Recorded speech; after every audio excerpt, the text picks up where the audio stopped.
বিশ্ব রাজনীতির দাবার চালে আজ আবারও উত্তপ্ত হয়ে উঠেছে রণক্ষেত্রগুলো। একদিকে ইউরোপের আকাশে রুশ ড্রোনের গর্জন, অন্যদিকে মধ্যপ্রাচ্যে নতুন সমীকরণের ইঙ্গিত। একদিকে যখন শান্তির প্রস্তাব আসছে, ঠিক তখনই অন্য প্রান্ত থেকে আসছে শত কোটি ডলারের মারণাস্ত্রের ঘোষণা। গত ২৪ ঘণ্টায় রাশিয়া ইউক্রেন থেকে শুরু করে সুদান আর মিয়ানমারের সীমান্ত পর্যন্ত কি ঘটে গেল, বিশ্বজুড়ে যুদ্ধের সর্বশেষ এবং সবচেয়ে গুরুত্বপূর্ণ ১০টি খবরের বিস্তারিত নিয়ে আমি আছি আপনাদের সাথে। আজকের ভিডিওটি একটু দীর্ঘ হতে পারে, কারণ প্রতিটি খবরের গভীরে গিয়ে আমরা তুলে ধরব এর প্রভাব। চলুন শুরু করা যাক আজকের বিশ্বযুদ্ধের আপডেট। ১. কিয়েভে ড্রোন হামলা, ৩ দিনের যুদ্ধবিরতির অবসান। ৩ দিনের এক সংক্ষিপ্ত ও ভঙ্গুর যুদ্ধবিরতির পর আজ মঙ্গলবার ভোরের আলো ফোটার আগেই কেঁপে ওঠে ইউক্রেনের রাজধানী কিয়েভ। রাশিয়ার সামরিক বাহিনী কয়েক ডজন কামিকাজে ড্রোন দিয়ে শহরের গুরুত্বপূর্ণ জ্বালানি কেন্দ্রগুলোতে হামলা চালিয়েছে। কিয়েভের সামরিক প্রশাসনের প্রধান সেরহি পপকো জানিয়েছেন, তাদের আকাশ প্রতিরক্ষা ব্যবস্থা প্রায় ৮০% ড্রোন ভূপাতিত করতে সক্ষম হলেও ধ্বংসাবশেষ পড়ে শহরের আবাসিক এলাকায় বেশ কিছু জায়গায় অগ্নিকাণ্ডের সৃষ্টি হয়েছে। শহরের বাসিন্দারা আবারও দীর্ঘ সময় পর বাংকারে আশ্রয় নিতে বাধ্য হয়েছেন। বিশ্লেষকরা মনে করছেন, এই হামলার মাধ্যমে রাশিয়া স্পষ্ট করে দিল যে তারা আপাতত কোনো দীর্ঘমেয়াদী আলোচনার পথে হাঁটতে রাজি নয়। ২. ইউক্রেন যুদ্ধে নারী ও শিশুদের মানবিক বিপর্যয়। জাতিসংঘের সর্বশেষ প্রতিবেদনে ইউক্রেনের যুদ্ধের এক ভয়াবহ চিত্র ফুটে উঠেছে। ২০২৬ সালের এই বসন্তে এসে দেখা যাচ্ছে যুদ্ধের শিকারদের মধ্যে একটি বড় অংশই নারী। জ্বালানি অবকাঠামো ধ্বংস হওয়ার ফলে দেশটির প্রায় ৭৩% নারী ও শিশু বর্তমানে চরম বিদ্যুৎ ও জ্বালানি সংকটে দিন কাটাচ্ছেন। বিশেষ করে হাসপাতালের প্রসূতি বিভাগ এবং শিশুদের যত্ন কেন্দ্রগুলোতে প্রয়োজনীয় সেবা দেওয়া অসম্ভব হয়ে পড়েছে। জাতিসংঘের মানবিক সহায়তা বিষয়ক সমন্বয়ক জানিয়েছেন, গত ২ বছরে নারী মৃত্যুহার যুদ্ধের শুরুর সময়ের তুলনায় দ্বিগুণ বেড়েছে। এটি কেবল একটি সামরিক যুদ্ধ নয়, বরং একটি প্রজন্মের অস্তিত্ব রক্ষার লড়াইয়ে পরিণত হয়েছে। ৩. ইসরায়েল ইরান উত্তেজনা, ট্রাম্পের বড় ঘোষণা। মধ্যপ্রাচ্যের আকাশে যুদ্ধের কালো মেঘ আরও ঘনীভূত হচ্ছে। আজ ওয়াশিংটন থেকে প্রেসিডেন্ট ডোনাল্ড ট্রাম্প ইসরায়েলের জন্য অতিরিক্ত $৩ বিলিয়ন প্রতিরক্ষা প্যাকেজ ঘোষণা করেছেন। ট্রাম্পের দাবি, ইরান সরাসরি প্রক্সি যুদ্ধের মাধ্যমে মার্কিন স্বার্থে আঘাত হানছে। এর আগে তেহরান ১৪ দফার একটি শান্তি প্রস্তাব দিলেও হোয়াইট হাউস তা অগ্রহণযোগ্য বলে প্রত্যাখ্যান করেছে। এই নতুন অর্থায়ন মূলত ইসরায়েলের লেজার ভিত্তিক আকাশ প্রতিরক্ষা ব্যবস্থা আয়রন বিমকে শক্তিশালী করতে ব্যবহৃত হবে। বিশেষজ্ঞরা সতর্ক করেছেন যে এই অর্থায়ন ইরানকে আরও ক্ষুব্ধ করতে পারে এবং একটি সরাসরি আঞ্চলিক যুদ্ধের পথ প্রশস্ত করতে পারে। ৪. আরব আমিরাতে ইসরায়েলি আয়রন ডোম মোতায়েন। আব্রাহাম অ্যাকর্ডের পর মধ্যপ্রাচ্যের ভূরাজনীতিতে আজ এক অভাবনীয় মোড় দেখা গেল। সংযুক্ত আরব আমিরাতের আকাশসীমা সুরক্ষায় ইসরায়েল তাদের বিশ্বখ্যাত আয়রন ডোম প্রতিরক্ষা ব্যবস্থা পাঠিয়েছে। ড্রোন এবং স্বল্পপাল্লার ক্ষেপণাস্ত্র হামলা মোকাবিলায় দুবাই এবং আবুধাবির গুরুত্বপূর্ণ তেল স্থাপনাগুলোর পাশে এই ব্যাটারিগুলো স্থাপন করা হচ্ছে। আজ সকালে ইসরায়েলি টেকনিশিয়ানদের একটি দল আবুধাবিতে পৌঁছেছে। এই পদক্ষেপটি সরাসরি ইরানের জন্য একটি কড়া বার্তা হিসাবে দেখা হচ্ছে। এর মাধ্যমে ইসরায়েল ও আরব দেশগুলোর সামরিক জোট আরও দৃশ্যমান হল, যা এই অঞ্চলের শক্তির ভারসাম্য বদলে দিতে পারে। ৫. দক্ষিণ লেবাননে ইসরায়েলি হামলা ও হিজবুল্লার পাল্টা জবাব। লেবানন সীমান্তে উত্তেজনা এখন চরমে। গতকাল রাতে দক্ষিণ লেবাননের কফার দুনিন এলাকায় ইসরায়েলি বিমান হামলায় অন্তত ৬ জন নিহত এবং ১০ জন গুরুতর আহত হয়েছেন। নিহতদের মধ্যে হিজবুল্লার একজন মাঝারি সারির কমান্ডার রয়েছেন বলে দাবি করেছে ইসরায়েলি প্রতিরক্ষা বাহিনী বা আইডিএফ।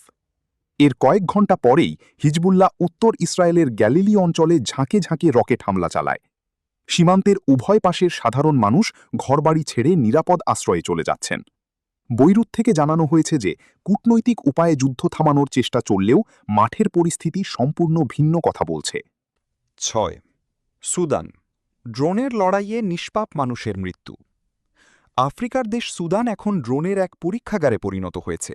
গত ৩ বছর ধরে চলা গৃহযুদ্ধে নতুন মাত্রা যোগ করেছে সস্তা কিন্তু বিধ্বংসী ড্রোন প্রযুক্তি। জাতিসংঘের মানবাধিকার কমিশনের রিপোর্ট অনুযায়ী ২০২৬ সালের প্রথম ৪ মাসে সুদানে ড্রোন হামলায় প্রাণ হারিয়েছেন প্রায় ৮৮০ জন নিরপরাধ মানুষ। এদের মধ্যে বড় অংশই খার্তুমের জনাকীর্ণ বাজার এবং অস্থায়ী আশ্রয় শিবিরের বাসিন্দা। বিদ্রোহী আরএসএফ এবং সরকারি বাহিনীর মধ্যেকার এই লড়াইয়ে আধুনিক প্রযুক্তির ব্যবহার মানবিক বিপর্যয়কে কয়েক গুণ বাড়িয়ে দিয়েছে। ত্রাণকর্মীরা বলছেন, আকাশ থেকে আসা এই মৃত্যুকে ঠেকানোর কোনো সামর্থ্য সাধারণ মানুষের নেই। 7. হামাস ও বসতি স্থাপনকারীদের ওপর ইইউ-এর নিষেধাজ্ঞা। ইউরোপীয় ইউনিয়ন আজ এক কঠোর অবস্থান নিয়েছে। ব্রাসেলসে অনুষ্ঠিত এক বৈঠকে ইইউ নেতারা হামাসের শীর্ষ নেতাদের পাশাপাশি পশ্চিম তীরের উগ্রপন্থী ইসরায়েলি বসতি স্থাপনকারীদের ওপর নতুন করে অর্থনৈতিক নিষেধাজ্ঞা আরোপের সিদ্ধান্ত নিয়েছেন। ইইউ-এর পররাষ্ট্র নীতি বিষয়ক প্রধান বলেছেন, সহিংসতা যে পক্ষ থেকেই আসুক তা বরদাস্ত করা হবে না। এই নিষেধাজ্ঞার ফলে অভিযুক্ত ব্যক্তিদের ইউরোপে থাকা সম্পত্তি বাজেয়াপ্ত করা হবে এবং তাদের ভ্রমণে নিষেধাজ্ঞা কার্যকর থাকবে। এই প্রথম ইইউ একই সাথে ফিলিস্তিন ও ইসরায়েল উভয় পক্ষের উগ্রপন্থীদের বিরুদ্ধে এমন সমন্বিত পদক্ষেপ নিল। 8. মিয়ানমারে জান্তা ও বিদ্রোহীদের লড়াই, দুর্ভিক্ষ সমাগত। মিয়ানমারের গৃহযুদ্ধ এখন এক ভয়াবহ মানবিক সংকটের দিকে মোড় নিয়েছে। আন্তর্জাতিক ত্রাণ সংস্থা আইআরসি বা ইন্টারন্যাশনাল রেস্কিউ কমিটি আজ এক বিবৃতিতে জানিয়েছে, মিয়ানমারের প্রায় 25% মানুষ এখন তীব্র খাদ্য সংকটে ভুগছে। জান্তা সরকার এবং বিদ্রোহী জোটের মধ্যে লড়াইয়ের কারণে দেশের প্রধান কৃষি অঞ্চলগুলো এখন পরিত্যক্ত। চাল ও ওষুধের সরবরাহ ব্যবস্থা পুরোপুরি ভেঙে পড়েছে। গত সপ্তাহেও শান স্টেটে জান্তা বাহিনীর বিমান হামলায় একটি স্কুল ধ্বংস হওয়ার খবর পাওয়া গেছে। আন্তর্জাতিক সম্প্রদায়ের নীরবতার মাঝে মিয়ানমারের সাধারণ মানুষ এখন এক অনিশ্চিত ভবিষ্যতের দিকে ধাবিত হচ্ছে। 9. হরমুজ প্রণালীতে জাহাজ চলাচল বিঘ্নিত ও তেলের বাজার খাট্টে। বিশ্বের অন্যতম গুরুত্বপূর্ণ সমুদ্রপথ হরমুজ প্রণালীতে সাম্প্রতিক উত্তেজনার প্রভাব পড়তে শুরু করেছে বিশ্ব অর্থনীতিতে। জ্বালানি তেলের ট্যাঙ্কার চলাচল ব্যাহত হওয়ায় তেলের দাম আবারও ব্যারেল প্রতি $100 ছাড়িয়ে গেছে।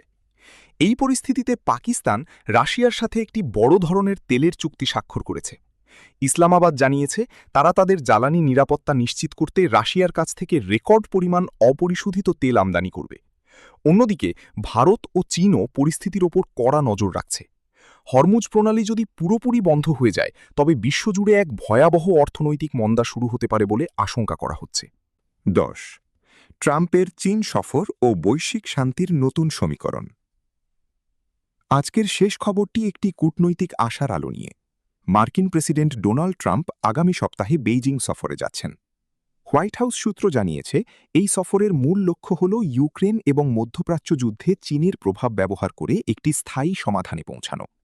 ট্রাম্প চাইছেন চীন যাতে রাশিয়াকে সামরিক সহায়তা দেওয়া থেকে বিরত থাকে এবং ইরানের ওপর চাপ সৃষ্টি করে। বিনিময়ে ওয়াশিংটন বেইজিংয়ের ওপর আরোপিত কিছু বাণিজ্যিক শুল্ক কমানোর প্রস্তাব দিতে পারে। এই সফরকে দশকের অন্যতম গুরুত্বপূর্ণ কূটনৈতিক ইভেন্ট হিসেবে দেখা হচ্ছে, যা যুদ্ধের মানচিত্র বদলে দিতে পারে। যুদ্ধ কখনো সমাধান আনে না, কেবল রেখে যায় ধ্বংসের ক্ষত। কিন্তু এই আধুনিক বিশ্বে টিকে থাকতে হলে প্রতিটি মুহূর্তের খবরের ওপর নজর রাখা জরুরি। আজকের এই 10টি খবরের মধ্যে কোন ঘটনাটি আপনাকে সবচেয়ে বেশি ভাবিয়ে তুলেছে, কিংবা আপনার মতে বিশ্বশান্তি ফেরাতে বড় শক্তিগুলোর ভূমিকা কেমন হওয়া উচিত? আপনার মূল্যবান মতামত অবশ্যই কমেন্ট বক্সে লিখে জানাবেন। ভিডিওটি গুরুত্বপূর্ণ মনে হলে লাইক দিন এবং বন্ধুদের সাথে শেয়ার করুন। আর বিশ্ব রাজনীতি ও যুদ্ধের নিয়মিত ইনডেপথ অ্যানালাইসিস পেতে আমাদের চ্যানেলটি সাবস্ক্রাইব করে বেল আইকনটি অল করে রাখুন। আজ এই পর্যন্তই, দেখা হবে আগামীকালের আপডেটে। ততক্ষণ ভালো থাকুন, নিরাপদে থাকুন। ধন্যবাদ।